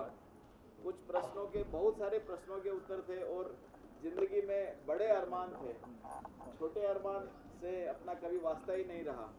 और मतलब ये पूरी दुनिया कैसे एक मानवीय दुनिया बन जाए, कैसे स्वर्ग बन जाए, इस प्रकार के अरमान थे। बहुत सारे प्रश्न थे, बहुत सारा कुछ हुआ भी था। तो और कई सारी जगहों को देखने का भी काम पड़ा, है ना। ध्यान की प्रक्रिया, दूसरे कई पंथ या NGO जो चीज़ें हैं। तो जैसे सोम भैया कह रहे हैं कि जो सब प्रश्न और ये पूरा ये कि कैसे ये एक मानवीय दुनिया बन सकती है, कैसे ये पूरा संसार स्वर्ग बन सकता है, कैसे हर मानव, है ना, सुखी हो सकता है, समृद्ध हो सकता है, अपने संबंधों में बढ़िया से जी सकता है। और जैसा कुछ कहे कि वो लास्ट समय तक मैं ऐसा खुश होकर के, है ना, जीवन छोड़ूं और उससे कि नया जीवन वैसा मिलेगा। तो वो पूरी की पूरी जो बातें हैं वो इसके अंदर में संभावित है। हाँ, कितनी आपकी जिज्ञासा है, कितना आप इसके अंदर में रम पाएंगे। किंतु ऐसा लगता है कि एक ऐतिहासिक काम है वो इस दर्शन में हुआ है। जो बहुत सारा काम, बहुत सारा होता ही रहा मानव जाति के अंदर में, किंतु जो प्रश्न रह गए थे, जिसके कारण से ये जो दुनिया है जैसे हम देखते हैं प्रकृति इतनी सुंदर है, तो ये मानवीय दुनिया भी सुंदर होने के लिए ही बनी थी, स्वर्ग होने के लिए ही बनी थी। ये कोई झगड़े या झंझट या परिवारों के अंदर में उसके लिए नहीं बनी थी। तो वो जो बनी थी, जिस प्रकार से प्रकृति में व्यवस्था है और जिस प्रकार से मानवीय व्यवस्था के लिए जो बनी थी, वो मानवीय व्यवस्था बन सकेगी, ऐसा इसमें पूरा का पूरा डिज़ाइन, वो कैसे हर परिवार, हर व्यक्ति, पूरा समाज, पूरा राष्ट्र और पूरी दुनिया वो उस प्रकार की पूर्णता के साथ में जी पाए, ऐसा बन सकता है, ऐसा मुझे लगा है। करीब 7 सालों से मैं इसका अध्ययन कर रहा हूँ, इसको जीने की कोशिश कर रहा हूँ, ऐसा मुझे लगता है। तो इसी से जुड़ा हुआ एक मेरा गाना था जो मेरी हम भूल भी गए आप गाने चाहत थी। तो ये गाना वैसे सभी लोग, काफ़ी लोग जानते हैं, तो हम लोग मैं जब गाऊंगा तो पता लगेगा आपको कि सब लोग गा सकते हैं, तो हम लोग मिलकर के गाएंगे, जहाँ पे भी बैठे हैं वहाँ गा सकते हैं। आज चल के तुझे मैं लेके चलूँ एक ऐसे गगन के तले, अरे वाह, जहाँ गम भी न हो, आंसू भी न हो, बस प्यार ही प्यार पले। तो हम वो गाना है वो गाते हैं, और वो जो अपेक्षा है इस गाने के अंदर में वो पूरी हो सकती है, इसका पूरा का पूरा आपको विश्वास रहे। हाँ, यात्रा थोड़ी है ना, 2 साल, 5 साल, 7 साल लग सकते हैं पूरी पूर्णता होने में, किंतु वो पूरा संभव है, पूरी दुनिया का संभव है। चाहे अभी कुछ भी हो रहा हो, चाहे कितने ही घोर संकट हो, उन सब से हम निकल पाएंगे, ऐसा एकदम संभव है। तो हम लोग ये गाना साथ में गाते हैं, ठीक है?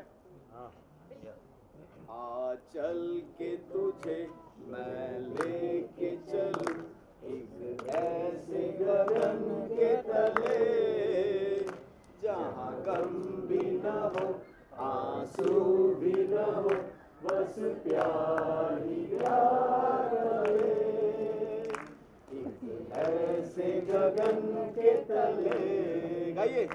आ चल के तुझे मैं लेके चलूं एक ऐसे गगन के तले, जहाँ गम भी न हो, आंसू भी न हो, बस प्यार ही प्यार बने।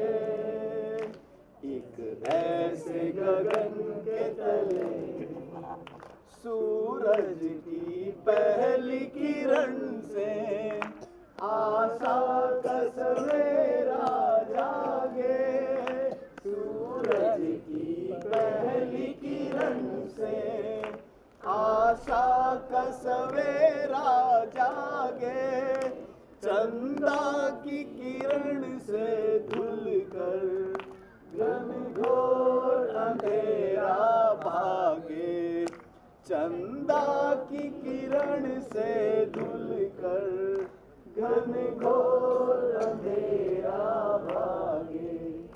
सपनों में बड़ी खिलती है कली, एक शाम सुहानी ढले, जहाँ गम भी न हो, आंसू भी न हो, बस प्यार ही प्यार बने। एक ऐसे गगन के तले, जहाँ दूर नजर दौड़ाए, आजाद गगन लहराए, गाइए। जहाँ दूर नजर दौड़ाए, आजाद गगन लहराए, जहाँ रंग बिरंगे पंछी आशा का संदेशा लाए, जहाँ रंग बिरंगे पंछी आशा का संदेशा लाए।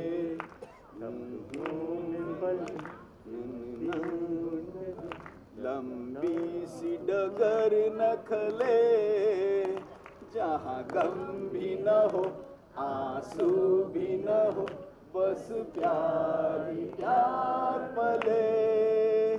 एक ऐसे गगन के तले, सपनों के ऐसे जहां में, जहां प्यार ही प्यार पला हो गए।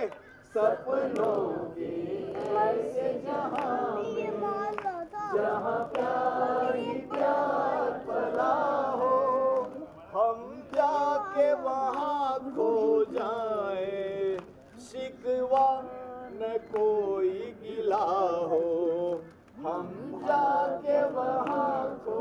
आए, सिकवान कोई किया हो, गैर न हो कहीं बैर न हो, चलते चले जहाँ गम भी न हो, आंसू भी न हो, बस प्यार ही प्यार पले, ऐसे गगन के तले। आ चल के तुझे मैं लेके चलूं एक ऐसे गगन के तले, जहाँ गम भी न हो, आंसू भी न हो, बस प्यार ही प्यार पले, एक ऐसे गगन के तले, एक ऐसे गगन के तले।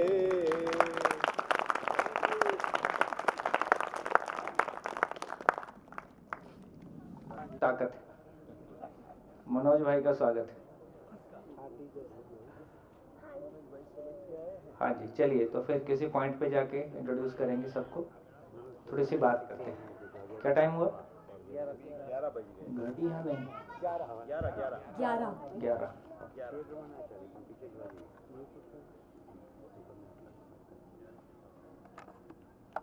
वेणु भाई ब्रेक कितने बजे? ब्रेक हो गए, अभी थोड़ा टाइम पहले ब्रेक ही था। 1 बजे। बीच में ब्रेक नहीं करना? नहीं करना। चलिए, तो शाम के पहले हम पुराने जो हमारे मित्र हैं उनका एक परिचय कर लेंगे, ताकि शाम को जब आप ग्रुप्स में बैठेंगे तो मन में बहुत सारे प्रश्न उठते हैं, तो ग्रुप्स में काफ़ी सारी चीज़ें हैंडल होती रहेंगी। देखिए, जितनी बातचीत हुई है मैं उसको बोर्ड पे ले आऊँ ताकि वो हमारे साथ बना रहे, और जैसे जैसे हम आगे बढ़ेंगे उस पर बात होती रहे। कैमरा मैन भैया, जब मैं बोर्ड पे लिखूंगा ना, ये स्क्रीन इसलिए लगाया है कि आपको पता है ना, तो जो लिखा हुआ है वो ठीक से लोगों तक पहुंच जाए। एक रिक्वेस्ट और कर लूँगा कि देखिए, 2 दिन तक लगभग आप ये धैर्य बना के रखें। अभी तक लगभग ऐसा होता था कि इस तरह के मंच से कोई एक व्यक्ति प्रवचन देगा, बाकी लोग सुन लेंगे, जो मन में समझ में आ गया ठीक है, मतलब कुल मिला के वो एक तरफा है। यहाँ ये क्लासरूम शैली में चलता है, संवाद शैली में चलता है।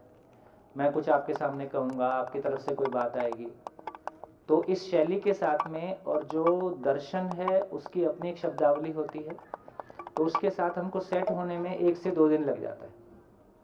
तो आप 2 दिन में ऐसी कोई बड़ी अपेक्षा ना करें कि 2 दिन में कोई जादू होने वाला है। 2 दिन में स्टेज सेटिंग होने वाली है। ये 8 दिन का जो कंटेंट आप तक आने वाला है, विशेष रूप से जो लोग पहली बार शिविर कर रहे हैं उनके साथ एक हार्मनी आपस में सेट होने में 2 दिन का समय लग जाता है।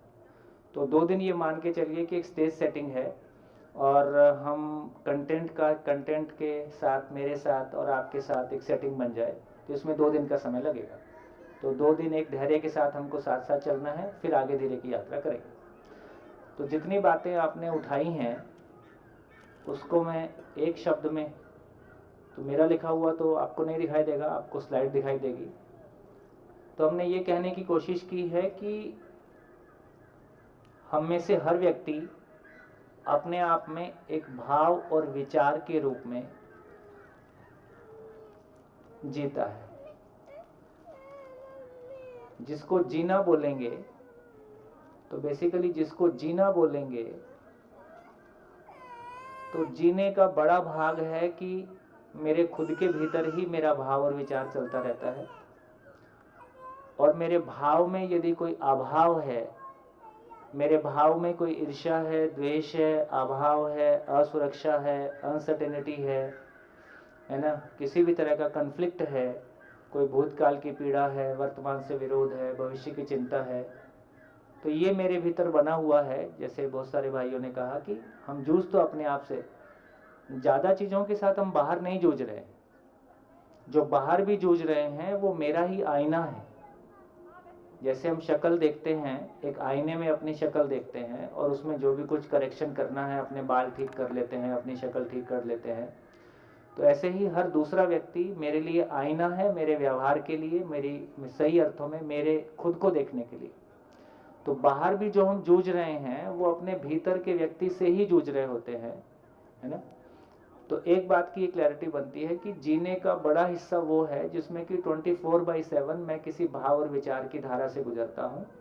और ये भाव और विचार ऐसी चीज भी नहीं है कि आप स्विच ऑन कर लो, सोते समय आप स्विच ऑफ करके सो जाओ, या आपके मन में कोई नेगेटिविटी बनी हुई है तो आप उसको बंद कर दो। नहीं नहीं, अभी ये भाव ठीक नहीं आ रहा है ना।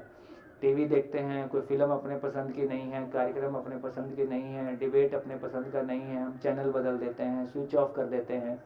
लेकिन यहाँ कैसी स्थिति है, यहाँ जो भी चल रहा है आपको देखना ही है। आप ना स्विच ऑफ कर सकते हो, और चैनल बदल के भी कभी कभी काम नहीं चलता है। आप थोड़ी देर के लिए अपना मन बदल भी देते हो तो फिर दोबारा वही चैनल शुरू हो जाता है। दूसरी बात है कि फिर मैं दूसरों के साथ जीता हूँ, मैंने दूसरे लोगों के साथ में भी मैं जीता हूँ, वो एक भाग है। लेकिन मुख्य रूप से अभी जो चर्चा कर रहा हूँ वो ये कि हम भाव और विचार के रूप में लगातार 24/7 मेरे भीतर एक धारा बहती ही रहती है। और भाव और विचार के रूप में यदि मेरी स्थिति अच्छी नहीं है तो बाहर की स्थितियां कितनी भी अच्छी हों, ऐसे तमाम लोग हैं दुनिया में जिन्होंने जितना पैसा सोचा नहीं था उतना पैसा कमा लिया, जितना यश की सोची नहीं थी उससे ज़्यादा यश कमा लिया, अपने बच्चों के लिए जैसा नहीं सोचा था उससे बेहतर हो गया। जो भी कुछ बाहरी उपलब्धियां हो सकती हैं वो आपके चाहने से ज़्यादा हो गई हैं, ऐसे भी तमाम लोग उपलब्ध हैं। लेकिन इसके बावजूद भी जो अपने भीतर की दुनिया है उसमें जो उठापटक चल रही है, उसमें जो कन्फ्लिक्ट चल रहा है, वहाँ जो निर्णय ना ले पाने की स्थितियाँ बनी हुई हैं, है ना, उनके साथ तो हम जूझते ही रहते हैं। तो अल्टीमेटली जो हमारे बीच में चर्चा हुआ उससे ये भी समझ में आया, तो इससे ये भी चलता है कि ये ठीक है कि ये ठीक है, दिल की मानो कि दिमाग की मानो, एक मन ये कहता है दूसरा मन ये कहता है, क्या उचित है क्या अनुचित है, करूं कि नहीं करूं, ये द्वंद अपने भीतर अलग तरह से चलता है। फाइनली जो हमने कहा कि किसकी चलेगी, तो उसमें से किसी एक की चल जाती है। और चलने का भी आधार के पीछे हमने कहा कि हमारे पास कोई ठोस सही गलत का, सही और गलत का कोई सार्वभौम आधार हमारे पास नहीं है, यूनिवर्सल ग्राउंड हमारे पास नहीं है, कोई सार्वभौम आधार हमारे पास नहीं है। ये हमारी बहुत बड़ी समस्या है। चाहते क्या हैं? अल्टीमेटली बाहर तमाम उपलब्धियों के साथ जो भी बाहर कुछ अच्छा चलता है, बाहर कुछ अच्छा चले तो उससे मेरे भाव और विचार पे क्या फर्क पड़ता है? अच्छा लगता है। और मेरे मन का नहीं हो तो भाव और विचार पे क्या फर्क पड़ता है? दुख होता है। तो अंततः बाहर जो कुछ भी अच्छा या बुरा होता है उसका प्रभाव मेरे भाव और विचार पे पड़ता है और मैं सुखी दुखी होता हूं। तो दूसरे मुझको सुखी दुखी होते हैं या मेरे भाव और विचार में कोई अव्यवस्था होने से मैं सुखी दुखी होता हूं? क्या लगता है? मेरे भाव और विचार से मैं सुखी दुखी होता हूं। तो दुनिया में कोई भी दूसरा व्यक्ति मुझको सुखी दुखी नहीं करता है, मेरे भाव और विचार की स्थिति से मैं सुखी दुखी होता हूं। कितने लोग इस बात पे सहमत हैं? बहुत बढ़िया। तो यदि ये निष्कर्ष निकलता है तो जैसे मेरे को साइकिल चलानी आती है, कार चलानी आती है, तो मैं बड़े बाजार में बिना किसी टेंशन के गाड़ी निकाल ले जाता हूँ कि नहीं? कितनी भीड़ हो, यदि मुझको गाड़ी चलानी आती है तो भीड़ देख के डर लगता है क्या? और जिसको गाड़ी चलानी नहीं आती है उसको दूर से डर लगना शुरू होता है कि ट्रक आ रहा है। तो इसका मतलब है कि यदि मुझको कार चलाना आता है, साइकिल चलाना आता है, तो मेरे मन में कोई डर नहीं आता है क्योंकि मुझको पता है गाड़ी कैसे निकलेगी। लेकिन यदि जिंदगी की गाड़ी कैसी निकलेगी, क्योंकि मेरे को भाव और विचार चलाना नहीं आता है, जो अधिकार मेरा कार पे है वो अधिकार मेरा भाव और विचार पे नहीं है। तो भाव और विचार पे मेरा अधिकार हो जाए, और अधिकार हो जाए तो क्या हो जाए? अधिकार हो जाए तो क्या हो जाए? अधिकार होने से क्या हो जाएगा? अच्छे से गाड़ी है? अच्छे से गाड़ी चला गाड़ी सही चलेगी। गाड़ी सही चलेगी तो मेरे को कैसे पता चलेगा कि अब सही चल रही है?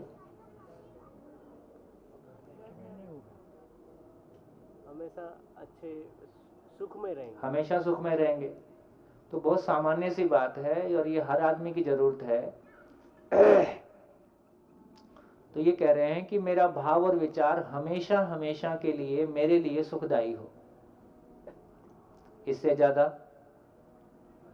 होता नहीं, इससे कम में चलता नहीं। एक भी व्यक्ति के लिए एक क्षण के लिए भी कोई अभाव, कोई अनिश्चितता, कोई दर्द, कोई दुख, कोई गरीबी, कोई कंपैरिजन छोटा साबित हो जाना, ये तो हमको स्वीकार नहीं है। तो इसका मतलब है ये पूर्ण है। पूर्ण की परिभाषा है कि वो कम अधिक से मुक्त होता है, ना उसमें कुछ जोड़ा जा सकता है ना घटाया जा सकता है। पूर्ण का मतलब है कि उसकी निरंतरता होता है। निरंतरता ही पूर्णता है। ऐसा नहीं है अभी हमारी जिंदगी में हम किसी पे विश्वास नहीं करते, ऐसा नहीं है कि हम किसी को प्यार नहीं करते, लेकिन हमारे विश्वास की भी निरंतरता नहीं है, हमारे प्यार की भी निरंतरता नहीं है। किस दिन लगता था इसको पा जाऊं तो जिंदगी बन जाए, और कोई दिन लगता है ये चली जाए तो जिंदगी बन जाए। मैं कुछ नहीं बोलता हूँ, आप ही बोलते हैं।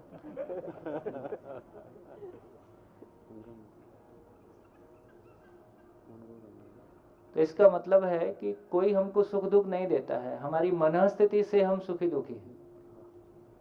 घटनाएं हमको सुख दुख नहीं देती हैं।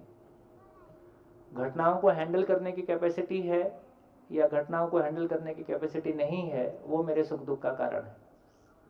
तो इसका मतलब मेरे सुख दुख का कारण मैं हूं कि दूसरे हैं? जोर से बोलो, मैं हूं। तो एक बात पता चली। तो दूसरी बात, हम समस्याओं से दुखी होते हैं कि नहीं होते हैं? होते हैं। जोर से बोलो। हम समस्याओं से दुखी होते हैं, हाथ उठाओ।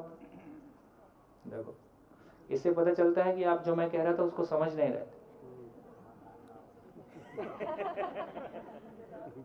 इसका यह मतलब नहीं है कि आगे मैं हाथ उठाने बोलूं तो आप ना उठाओ। ईमानदारी से इन 8 दिनों में कई बार मैं हाथ उठाऊंगा, उसका कई सारे मतलब रहते हैं। कभी सुस्ती दूर करवाता हूँ, कभी चेक करता हूँ कि मैं जो बोल रहा हूँ आप तक पहुँच रहा है कि नहीं पहुँच रहा है। फिर मेरे को ये भी ध्यान में आता है कि आपको कथा सुनने की आदत है। कभी आपको लगता है कि सामने वाला बैठ के हमारा मनोरंजन करेगा। तो यहाँ इनमें से कोई काम होने वाला नहीं है। ना मैं आपका मनोरंजन करूँगा, ना मैं आपको कथा सुनाऊंगा, ना आपके अनुसार बोलूँगा। जो सही है, जिसको मैं मानता हूँ, और या जिसके पीछे कोई आधार है, यूनिवर्सल आधार है, उसको आपके साथ शेयर करूँगा। तो जब भी मैं हाथ उठाने के लिए बोलूँ तो जैसा आप उस समय की मनस्थिति हो, तो आपको संकोच नहीं करना है, आपको हाथ उठाना है। आपके हाथ उठाने से आपने जो माना हुआ है उसकी स्टैंप आपके ऊपर लगती है, आपकी स्वीकृति के लिए है। जब उससे भिन्न बात सामने आएगी तो आपका ध्यान जाएगा। हाथ नहीं उठाएंगे तो ये आपकी अपने साथ बेईमानी है, आपको रिजल्ट नहीं मिलेगा।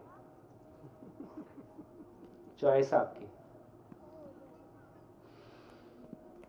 तो देखिए, जब ये कह रहे हैं कि दूसरा, हम समस्याओं से दुखी होते हैं, आपको लगता है कि हम समस्याओं से दुखी होते हैं। आप ही ने कहा कि समस्याओं से दुखी होते हैं क्या? तो हम समस्याओं से दुखी होते हैं कि यह समाधान का ना होना समस्या है? हम समस्याओं से दुखी होते हैं कि समाधान का ना होना समस्या है? ये दोनों एक ही बात है कि अलग अलग बात है? अलग अलग। कौन बोलेगा? कौन बोल के बताएगा कि ये अलग अलग बात है? हाँ जी, कौन बोलेगा? तो लोग पहली बार शिविर कर रहे हैं, उनसे अपेक्षा है। हाँ जी, फटाफट। एक दूसरे को देख रहे हैं। हाँ जी, उधर ही है बड़ा दिल।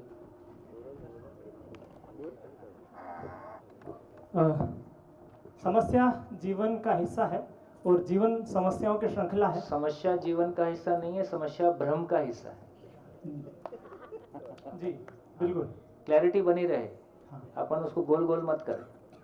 तो समस्या, जब तक हम भ्रमित हैं तब तक समस्या रहेंगी। तो समस्या भ्रम का हिस्सा है। जी आगे बढ़िए। तो समस्या सबके जीवन में आती है लौकिक दृष्टि से, जैसे समस्या कहते हैं। भ्रमित मानव के जीवन में आती है। हाँ बराबर, ऐसा बोलिए। हाँ, तो समस्याएं भ्रमित लोगों के जीवन में आती है। जिसके पास समाधान है वह सुखी होता है, और जिसके पास समाधान नहीं है वो दुखी होता है।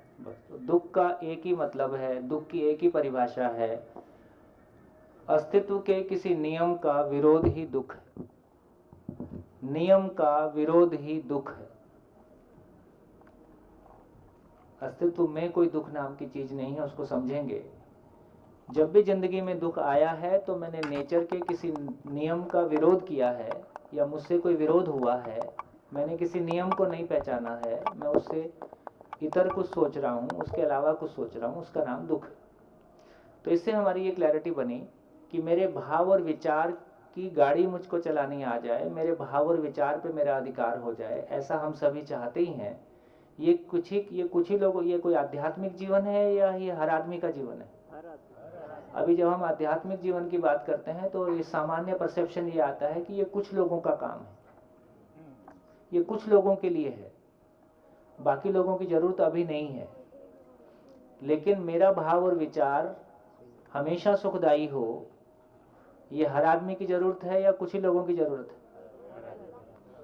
और यदि इसको उल्टा करके बोल दें या थोड़ा सीधा करके और बोल दें तो कि जो सबके लिए सुखदायी है वो मेरे लिए भी सुखदायी है ही। क्योंकि अभी इस स्थिति में, इस मन स्थिति में हमेशा सुखदायी हो, तो इससे अभी बात पूरी तरह से क्लैरिटी नहीं बन रही।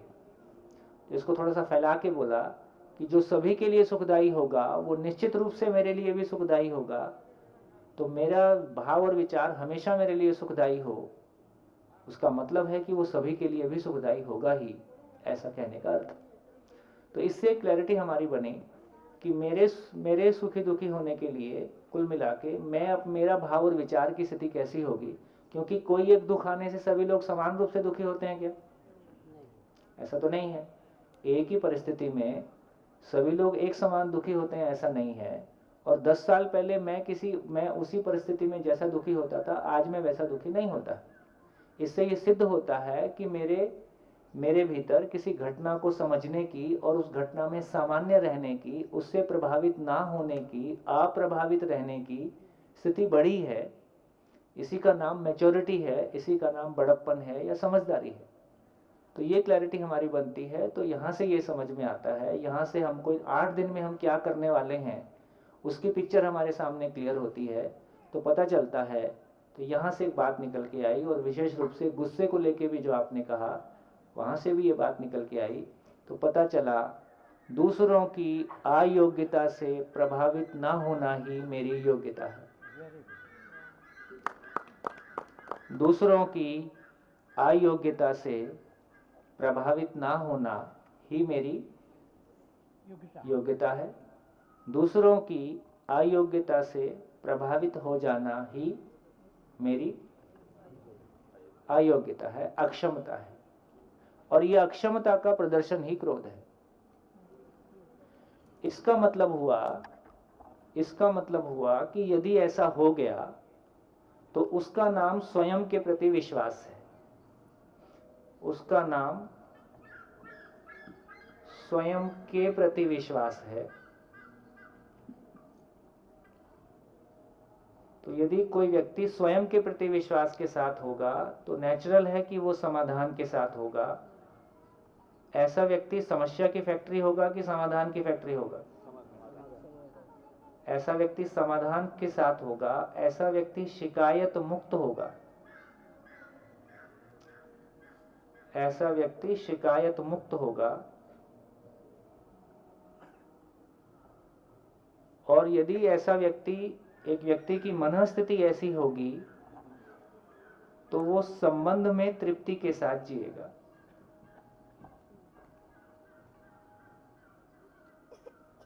ऐसे व्यक्ति के संबंध शिकायत मुक्त होंगे।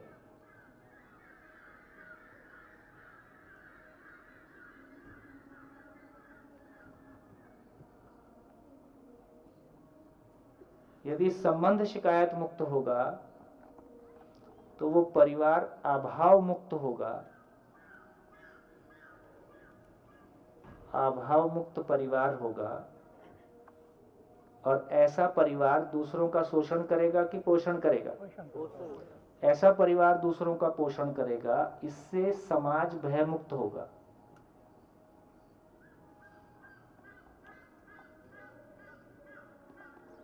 और ऐसा परिवार प्रकृति के साथ में संतुलन पूर्वक जिएगा। तो इसी को कहा कि पूरी धरती एक समाज के रूप में पहचान में आ जाए, और ये पूरी प्रकृति में एक व्यवस्था हो जाए,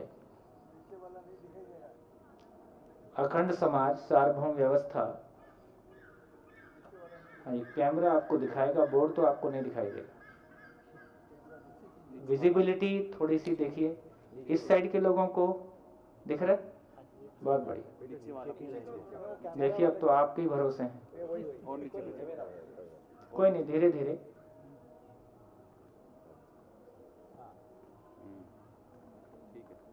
ठीक है, इससे ज्यादा जो बोर्ड पे लिख दिया, इससे ज्यादा और इससे कम में कुल मामला इतना है। तो इससे क्लैरिटी बनी कि आखिर हम चाहते क्या हैं, हम यहाँ क्यों आए हैं। हम यहाँ क्यों आए हैं उसका मतलब इतना ही, हम 8 दिन में क्या करने वाले हैं। तो इसका एक मतलब इतना ही निकला कि बेसिकली मेरे भाव और विचार को लेके मेरी क्लैरिटी बन जाए। ये भाव और विचार की गाड़ी मुझको चलानी आ जाए। ये भाव और विचार की गाड़ी का नाम ही स्वयं के प्रति ये चलानी आ जाए, तो मेरा भाव और विचार हमेशा मेरे लिए सुखदाई है। मेरा भाव और विचार कहाँ लिखूं? मेरा भाव और विचार हमेशा मेरे लिए और सभी के लिए, मेरे लिए भी सुखदाई हो, सभी के लिए भी सुखदाई हो। मेरा विचार सब मेरे लिए, सभी के लिए सुखदाई हो।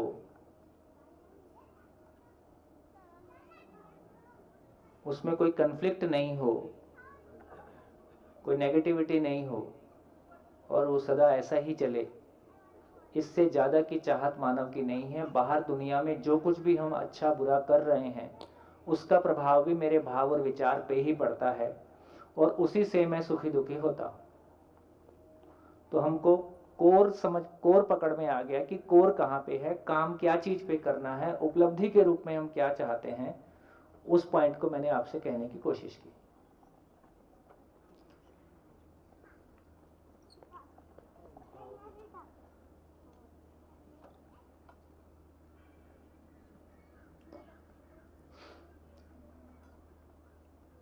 क्या क्या मैं नहीं कहूंगा वो भी लिख देता हूं। मैं किसी भी तरह का उपदेश नहीं करूंगा। अभी क्या नहीं वाली कैटेगरी है ये, क्या क्या नहीं किया जाएगा। तो किसी भी तरह का उपदेश नहीं होगा। उपदेश का मतलब है ये करो, ना करो, ऐसी कोई भाषा का प्रयोग नहीं होगा। 8 दिन में एक बार भी मैं चाहिए शब्द का इस्तेमाल नहीं करूंगा। कुछ भी छोड़ने के लिए नहीं कहा जाएगा, है ना, और कुछ भी मानने के लिए भी नहीं कहा जाएगा। जो भी कुछ कहा जा रहा है वो मानना नहीं है। जो भी कुछ मैं आपके सामने कह रहा हूं, ये बेसिकली मध्यस्थ दर्शन है।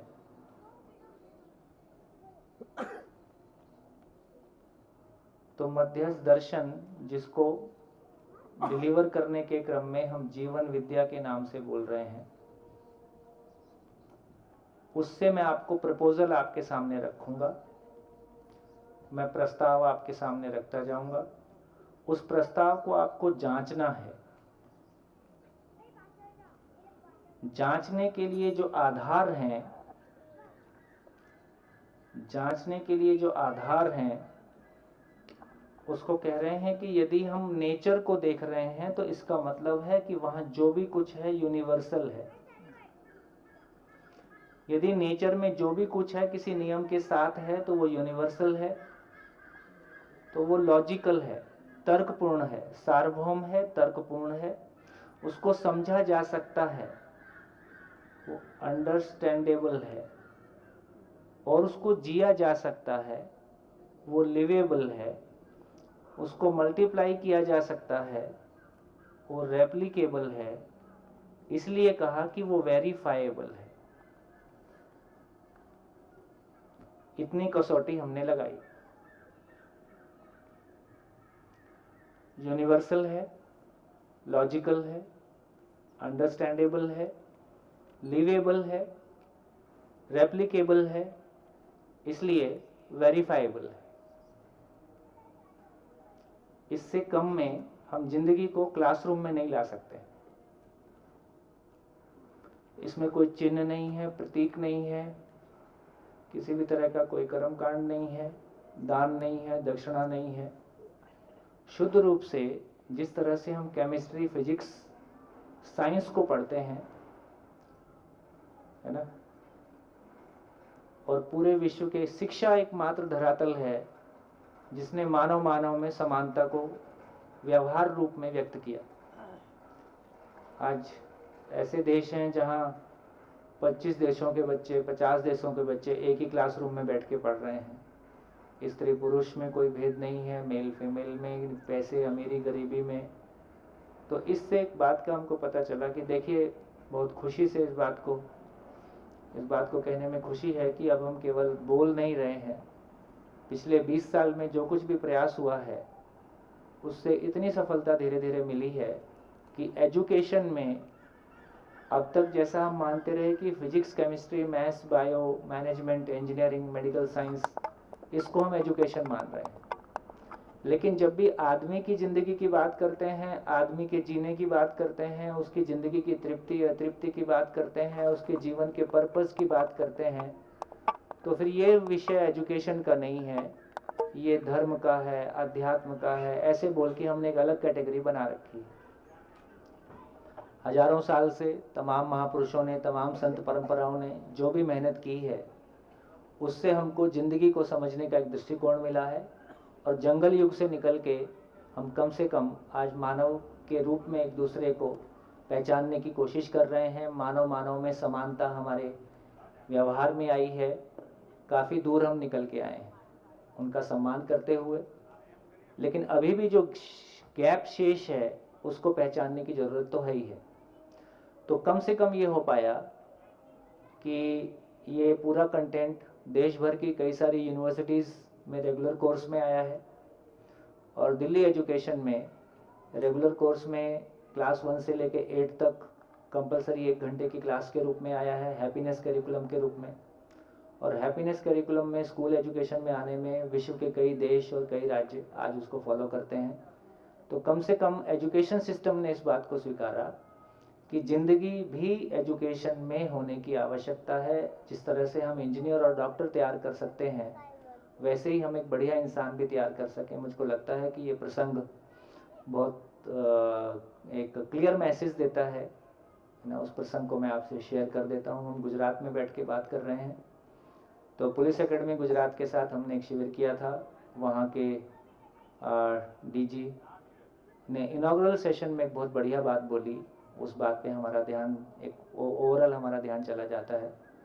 उन्होंने कहा कि हम अपनी पुलिस एकेडमी में बेस्ट ट्रेनिंग जो भी कुछ संभव है देते हैं, लेकिन वो इसका समाज के लिए पोषण, ये जो प्रतिभा यहाँ से मिली है, ये जो ट्रेनिंग यहाँ से मिली है, उसका उपयोग वो समाज के पोषण के लिए करेंगे कि शोषण के लिए करेंगे, ये हमारे हाथ में नहीं है।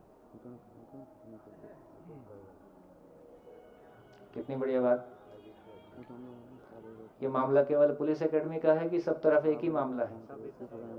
अब हम कितने अच्छे, हम एजुकेशन से अच्छे इंजीनियर और डॉक्टर तैयार कर सकते हैं, लेकिन वो अपनी इंजीनियरिंग और मेडिकल साइंस का उपयोग समाज के पोषण के लिए करेगा कि शोषण के लिए करेगा, ये हमारे हाथ में नहीं है। हम आईएएस तैयार कर सकते हैं, हम पूरी ब्यूरोक्रेसी तैयार करते हैं, लेकिन वो समाज के पोषण के लिए उसका उपयोग करेगा कि शोषण के लिए करेगा, ये हमारे अधिकार में नहीं है। और दूर क्यों जाएं, हम माँ बाप के रूप में हैं, हम सही अर्थों में बच्चों के पोषण में लगे हैं कि उनके शोषण में लगे हैं, ये हमारे अधिकार में कहाँ है। जैसे जैसे आगे बढ़ेंगे इस पर भी हमारा ध्यान जाएगा कि सही अर्थों में माँ बाप के रूप में हम बच्चों के साथ क्या कर रहे हैं, उनको क्या दे पा रहे हैं। बच्चा हमारे व्यवहार का आईना है। माँ के पेट से बच्चा गोरे काले का अंतर लेके आया, झूठ लेके आया, गाली लेके आया, रेप लेके आया, कोई नेगेटिविटी लेके आया। तो बच्चा तो कोई नेगेटिविटी लेके नहीं आया। यदि फिर वो जवान होकर ये हरकतें करता है तो ये किसकी देन है? तमाम जितने भी है ना मोबाइल पे जितना मटेरियल रखा है वो बच्चों ने बनाया है कि हम बड़े लोगों ने बनाया? ठीक।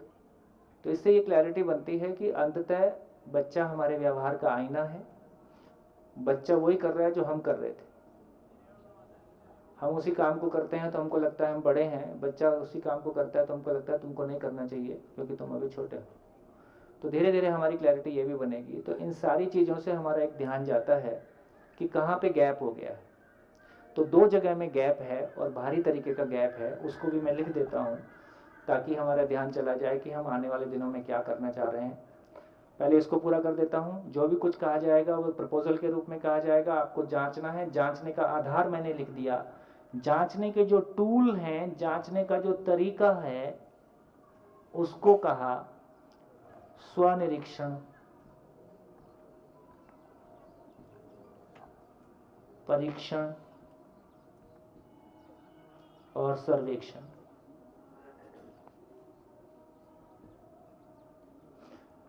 एक इसका सामान्य मीनिंग ये है कि स्वनिरीक्षण का मतलब है कि वो चीज मुझ में कैसे काम करती है, परीक्षण का मतलब है दूसरे में कैसे काम करती है, और सर्वेक्षण का मतलब है सबके साथ कैसे काम करती है। क्योंकि जब हम आधार के रूप में बात कर रहे हैं तो ये कह रहे हैं ये पूरी नेचर किसी नियम से चलती है कि बिना नियम के चलती है?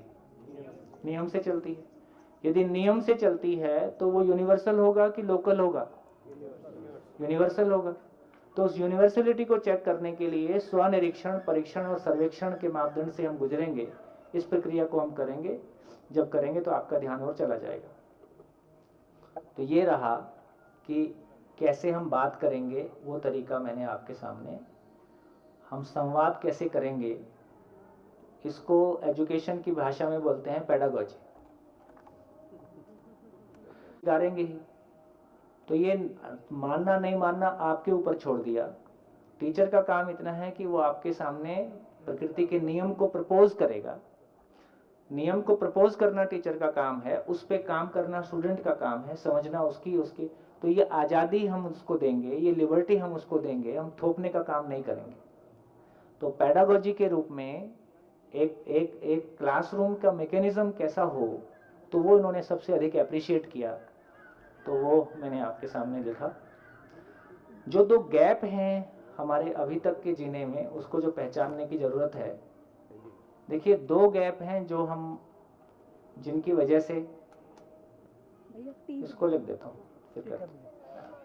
2 गैप हैं जिनको हम परंपरा से जो भी हमको ज्ञान, विज्ञान, जो भी कुछ हमको मिला है, उसके बावजूद 2 गैप हैं जो बहुत क्लियरली हमको दिखाई देते हैं। साइकोलॉजिकली उसको मैंने कहा कि चलेगी किसकी, ये उसको कहने का साइकोलॉजिकल तरीका था। और उसके पीछे आधार ये है कि सही गलत का हमारे पास कोई आधार नहीं है, तो उसको हम चर्चा करेंगे। साइंस को हम क्लासरूम में इसलिए लेके आ पाए क्योंकि जो कुछ भी है वो यूनिवर्सल है, सबके लिए एक है। लोहे का परमाणु है, चाहे चांद पे मिले कि मंगल पे मिले, उसका जो इलेक्ट्रॉनिक कॉन्फ़िगरेशन है वो सेम रहेगा। लोहे का आचरण एक जैसा रहेगा, उसमें निश्चितता है। लेकिन जब भी आदमी के बारे में बात करते हैं तो हमको लगता है कि यार आदमी के बारे में बात नहीं की जा सकती है क्योंकि सब अलग अलग है। यहाँ पे आके हमारी वो मजबूरी है कि हम आदमी को एजुकेशन में क्यों नहीं ला सकते, क्योंकि सब अलग अलग हैं, सबकी अपनी आस्थाएं हैं, सबकी अपनी मान्यताएं हैं। लेकिन यहाँ ये कहा जा रहा है कि आदमी ने बनाया कि आदमी नेचर का प्रोडक्ट है। जिस तरह से गाय, भैंस, बकरी, नीम का पेड़, आम का पेड़ नेचर का प्रोडक्ट है, उसी तरह से ह्यूमन बीइंग भी, मानव भी नेचर का प्रोडक्ट है।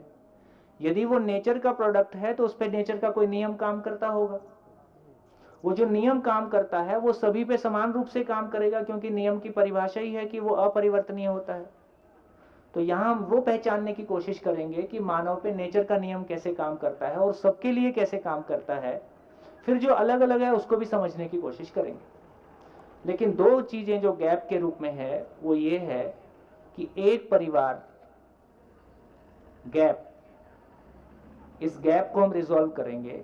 गैप क्या है? एक परिवार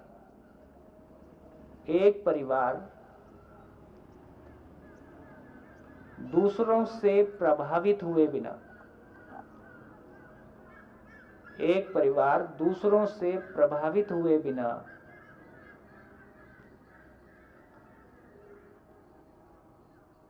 अपनी भौतिक आवश्यकताओं का निर्धारण कर सके और दूसरों की वस्तुओं से प्रभावित कभी ना हो।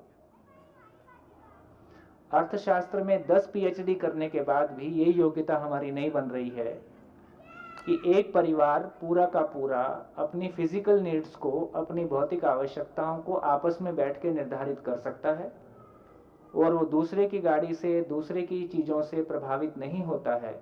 वो अपनी आवश्यकताओं को अपने आप में पहचानता है। ऐसी योग्यता हमारी विकसित हो रही है कि नहीं हो रही है, इसको आप देख लीजिए। दूसरा जो गैप है कि अपनों के साथ तृप्तिपूर्वक जीने की योग्यता, अपनों के साथ तृप्तिपूर्वक जीने की योग्यता।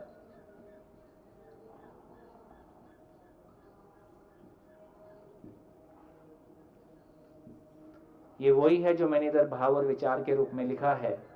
हमने दुख अपनों से पाया है कि परायों से पाया है? जोर से बोलो, आवाज नहीं आई। हमने दुख अपनों से पाया कि परायों से पाया? अपनों से। आप अपनों को दुख देना चाहते हो कि सुख देना चाहते हो? और यदि वो भी यहां होते,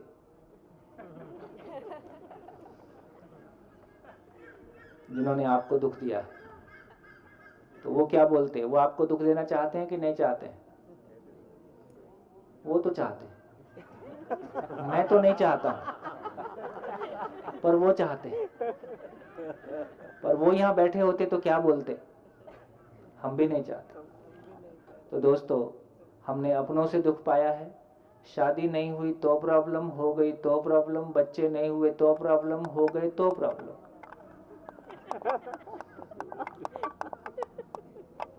कुल मिला के प्रॉब्लम ही प्रॉब्लम।